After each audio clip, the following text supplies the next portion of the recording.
let's start though with the Jeff Sims commitment, because obviously that is big as far as the upcoming year for Nebraska. The Georgia Tech quarterback, of course, visited Nebraska. What's that? 2 weeks ago now. I believe so. And because this last weekend was not him. Yeah, that was not. He was not part of that group. Didn't take long for him to choose to commit to Nebraska, and it's very interesting. What does this mean for the quarterback battle? What does it mean for Casey Thompson? And if you didn't listen to the captain, actually, Terrell Farley was able to speak to, ran into Casey Thompson and said that they haven't really talked to him too much. Apparently they've talked to Casey earlier when they kind of took over and went through that whole situation, and then Casey hasn't heard from the coaching staff since then, which is very strange. And my only takeaway from that would be maybe there's two things: is they're very busy and they're doing a lot of other things, trying to put together a roster for next season and the season beyond. And also maybe they are in the camp, the thought process of, he just had labrum surgery. I don't know how major or how minor, but he just had shoulder surgery. Maybe he's not looking to leave anywhere and he's going to stay, and we're going to have him as a starter next year. But even with that, I would still talk to him and make sure that is going to be his decision, as opposed to just assuming that he's going to stay. Because as we saw last season, Adrian Martinez had shoulder surgery, still transferred, and was the starter the next year for Kansas State. So just because he's having surgery, just because he had surgery, doesn't necessarily mean he's going to be on the team next year. And I believe it would be important of them, if they want to keep him on the roster as their starting quarterback next year, to speak with him. But there is also the option of maybe they don't think that Casey Thompson would fit in the offense that they're trying to run. Yeah. But even then, I mean, your quarterback room is kind of bare right now. I mean, you got Jeff Sims filled with like 10 guys, but bare. Well, it's bare. It's bare in terms of guys that can play. In terms of guys who can play in the spring, guys who have played collegiate football. I mean, you have Chubba Purdy and Logan Smothers, who have very, very limited college football playing experience, and then guys with no college football playing experience. Now you have a transfer in Jeff Sims, who is a 58% completion percentage quarterback, who's more of a runner. And then you had Malik Hornsby on campus last week, where, again, that's a guy who's extremely athletic and might even, change positions for a year to be on the roster. Like, it's very confusing, and the limited experience in the quarterback room would lead one to believe that Casey Thompson would be extremely important in the eyes of the coaching staff to keep on the roster, keep on this team in accordance with, going into next season looking for wins. Well, I mean, I think, there's kind of different viewpoints of that, because if Nebraska is able to bring in Casey Thompson back, and they of course, like, now they have Jeff Sims, you'll have 4 guys that have started a Big Ten game. Mm-hmm. I mean, so you're not going to see that a lot around the country. I shouldn't say 4 guys have started a Big Ten game.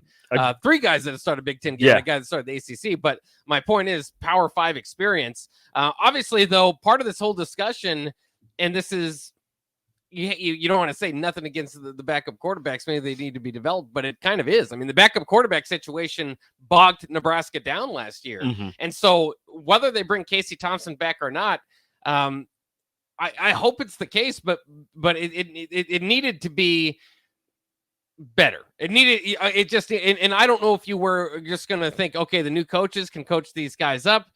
Maybe that's potentially there, but I think with the quarterback room now, adding Jeff Sims, there's got to be somebody that's kind of being pushed off. Now, I don't think, like you said, Casey Thompson, it's just kind of a hard read right now, because, usually you would think part of what you do as a coach is you inherit the roster and you try to do what's best with that unit. But, like Mike Riley didn't really, and I don't think that that Matt Rule's going to get less of a tenure than Mike Riley did, or not get 3 years or whatever, just because of the position that he's inheriting the program.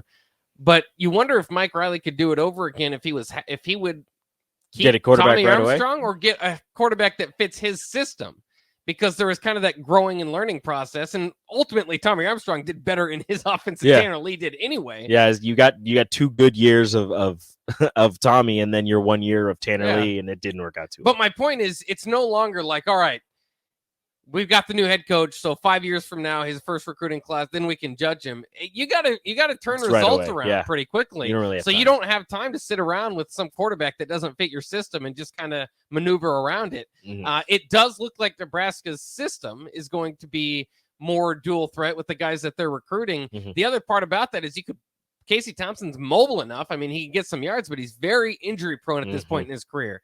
Do you want him being part of that system? Would he be interested in being part of that? Is that the quarterback that you want running? I mean, with the guys that they've been targeting and now the commitment of Jeff Sims out of Georgia Tech, it does seem like they're going to go more to that RPO style that they were running at Baylor with Charlie Brewer.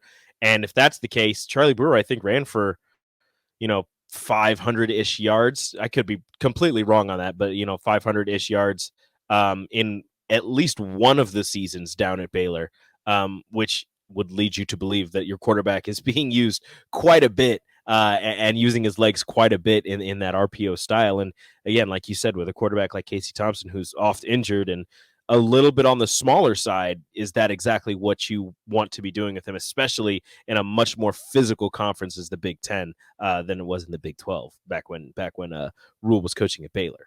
So you got a 6'1" quarterback who's been injured a whole bunch, including his throwing shoulder, in Casey Thompson, or do you want a Jeff Sims or a Malik Hornsby who have speed to burn? And Jeff Sims is 6'4", 220 pounds. You want a guy like that running around, possibly putting his shoulder down into people and taking a couple big hits here and there. Also chucking the rock around. I mean, like I said, he's a 58% completion percentage kind of guy. His best completion percentage in a season is 60%. And that was last year, which was a pretty solid season for him. He also finished with 1,468 passing yards, 12 touchdowns, and 7 interceptions. And that's something, the interceptions is something that everybody keeps throwing around. Sims also finished that season with 70 rush attempts for 372 yards and 4 touchdowns. His best rushing year was his freshman year, 492 rushing yards and 6 touchdowns. Then they tried to pass it a little more. He completed 60%. So and he's also coming off season-ending injuries. So I mean, is also true. You've got injury situations to kind of maneuver around. And Jeff Sims was, a guy that started as a freshman. So I mean, that's impressive in and of itself. But basically, had the tenure of a failed head coach was through him at quarterback. So how much of that was on him? How much of that was on the rest of the roster would be interesting. But of course, the quarterback gets a lot of the blame. So was Adrian Martinez. Right. And he had a decent amount of success. Yeah. So, I mean, it's just a lot of different ways this can go. I'm excited. And a lot of it, too, is just what do you expect in year one? Because, again, talking with the guys from the captains, like Nebraska doesn't have that far to go. And, they just need some adjustments here. I don't know if that's the way I'm looking at it. I mean, clearly they're making moves to compete in year one. But again, to me, it is what you hire. You hired Matt Rule to come in and fix the program. He wants to be the most physical team in the Big Ten. You got a long ways to go for that style. So if you want to implement that style without having it where you want it to be, you might take some bruises along the way. And what I'm saying is year one, as you get there. So it's going to be interesting. I have no clue what the expectations are in year one. I think for most people, it's best just to not have expectations because it might be kind of a gutted out and retool it type of program situation that we're seeing. I mean, even with a lack of expectations, you still got to go at least 500. You can't. You can't have that first year that Matt Rule is so famous for. Like that's not. I understand it's a complete rebuild, but that's just not. You can't do that.